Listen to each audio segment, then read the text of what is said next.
Hola, es un gusto saludarlos. Yo soy el doctor Gustavo Martínez Mier. Agradezco la oportunidad a la Asociación Mexicana de Cirugía General a través del doctor José Luis Beristain Hernández la oportunidad de poder participar en este curso del Congreso que se está celebrando en León. Desafortunadamente, compromisos de mi agenda no me permiten estar aquí, pero compartiré con ustedes en esta breve presentación en el video el tema que me tocó sobre los conceptos actuales en la fisiología de la pancreatitis aguda.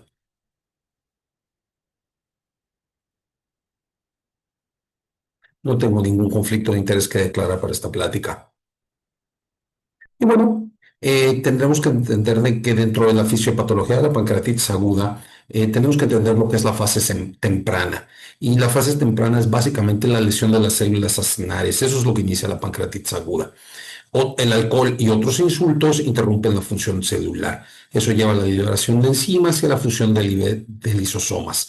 Ahora, la liberación de catepsina B y de tripsina conduce a necrosis e inflamación.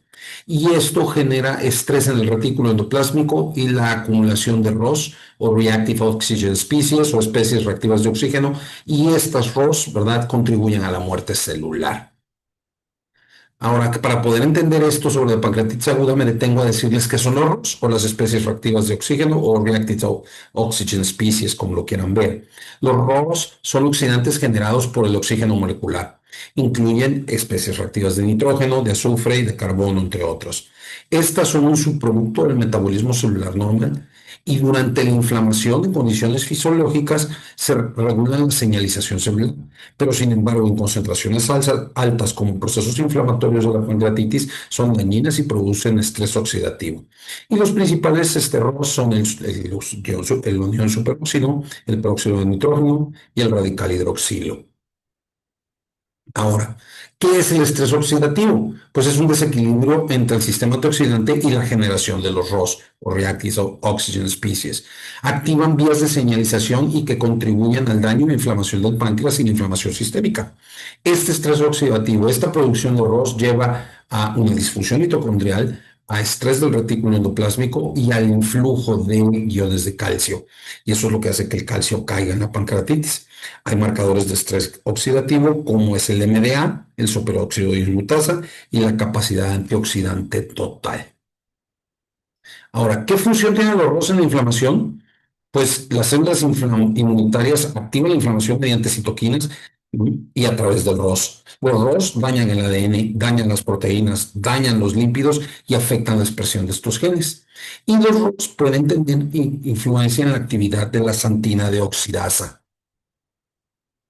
Aquí tenemos una gráfica donde podemos ver cómo en una pancreatitis por alcohol, piedras, hiperlipidemia, drogas o cualquiera de estos insultos, todas estas células llevan a producir, todas llevan a producir ROS, que nos damos cuenta que hay activación de las células acinares, hay producción de ROS en los neutrófilos, en los macrófagos, hay estrés en el retículo endoplásmico, hay disfunción mitocondrial, hay influjo de calcio y todo eso es lo que genera la pancreatitis. Entonces, este concepto del ROS es bien importante que lo tengamos porque por ahí podemos pensar en qué podemos hacer para disminuir estos ROS o reacciones de antígeno. Ahora, esta gráfica, como vemos, es un poco más amplia, donde podemos ver donde efectivamente hay estrés en el retículo endoplásmico, ¿verdad? Lo podemos ver. Hay disfunción mitocondrial y en la acumulación de ROS o especies reactivas de oxígeno llevan a la apoptosis y a la muerte celular. Hay liberación, como dijimos ahí, de catepsina y de tripsina, y esto genera complejos que a la vez hacen que la membrana se rompa. Todo esto es lo que sucede dentro de la célula para que se genere la pancreatitis con la necrosis y la apoptosis que lleva al daño celular.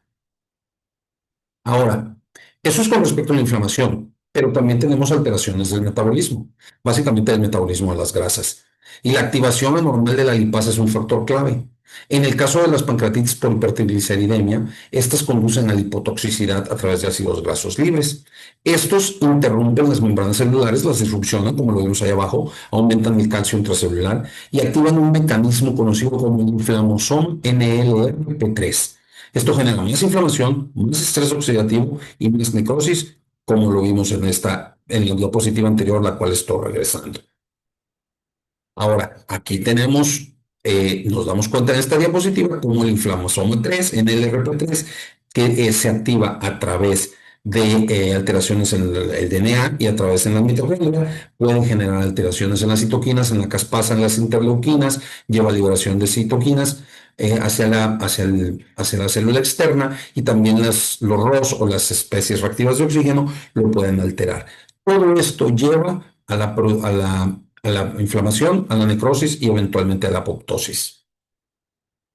Ahora, la lesión pancreática afecta la secreción de insulina. La inflamación también reduce la insistencia de la insulina. La interleucina 6, perdón, se eleva durante este metabolismo de la glucosa y las adipocinas, que son la leptina y la adiponectina, vinculan a la obesidad con la gravedad de la pancreatitis. O sea que un paciente que tiene un poco de obesidad, pues evidentemente con estas alteraciones de la glucosa, del metabolismo de la glucosa, como la secreción de la insulina, le puede tener un mal pronóstico.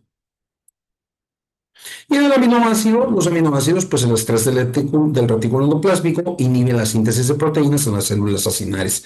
Esto lleva a catabolismo, que obviamente procesa las proteínas dañadas, y obviamente esto afecta la reparación pancreática y aumenta el estrés. Entonces, las alteraciones metabólicas también influyen tanto en la glucosa como en los lípidos, como en los aminoácidos, influyen a perpetuar este círculo vicioso de inflamación pancreática con necrosis y apoptosis. Ahora, ¿qué se ha visto con respecto a esto? Hay gente que ha intentado intervenir sobre la pancreatitis con fármacos antioxidantes, que son tipos de moléculas con propiedades antioxidantes, como enzimas y moléculas no enzimáticas. ¿Cuáles son los objetivos que uno tiene que intentar o los que tiene que ir al inflamosoma NLRP3, que es la enzima que lo vimos, que regula la inmunidad, a la xantina deoxidasa, que es una enzima que se libera con el daño pancreático, y esta es la que aumenta el daño pulmonar relacionado a la inflamación del oxígeno, o sea, a las ROS o Reactive Oxygen Species, y también enzimas que tienen que ver con la síntesis de óxido nítrico, como la INOS, que es la sintetasa de óxido nítrico, que promueve, como dice ahí, la inhibición de la producción del mismo. Y hay algunas otras como la melatonina que pueden bloquear la muerte celular en tejidos pancreáticos. Entonces, por ahí hay posibles objetivos terapéuticos que eventualmente vamos a platicar más adelante. Ahora, también existen vitaminas para la intervención en las pancreatitis, como la vitamina B12, que activa la cisteotina B sintetasa, y esta cisteotina disminuye el estrés oxidativo, que es este mecanismo, este caldo de cultivo que tenemos con la inflamación de la pancreatitis.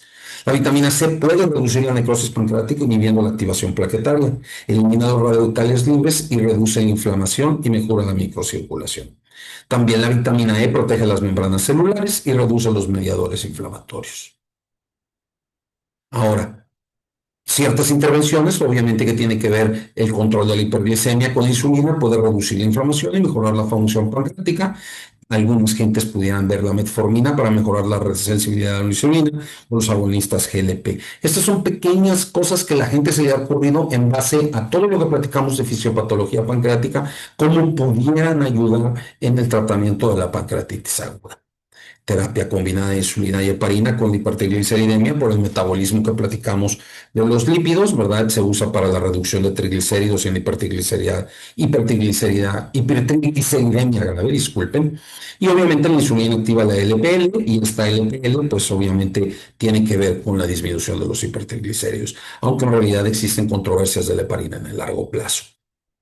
Ahora, terapias en emergentes. La ulinastatina es un inhibidor de proteasas de amplio espectro que evidentemente tiene que ver con la reducción de xantina deoxidasa, que tiene que ver con la disminución de ROS y eso hace que haya menos complicaciones de pancreatitis. Análogos del factor del crecimiento de fibroblastos que regula el metabolismo de lípidos y evidentemente la sensibilidad a la insulina y la homeostasis. Esto tiene que ver con un mejor control de la homeostasis en una pancreatitis y evidentemente el tener un mejor control de la homeostasis podemos tener una mejoría de la pancreatitis. Y finalmente la modulación de la microbiota intestinal con probióticos y trasplante de microbiota para restaurar la barrera de la función intestinal y reducir la inflamación, porque como lo vimos en una de las diapositivas anteriores, por la ruptura de las membranas celulares, pues puede tener efectos sobre la translocación bacteriana.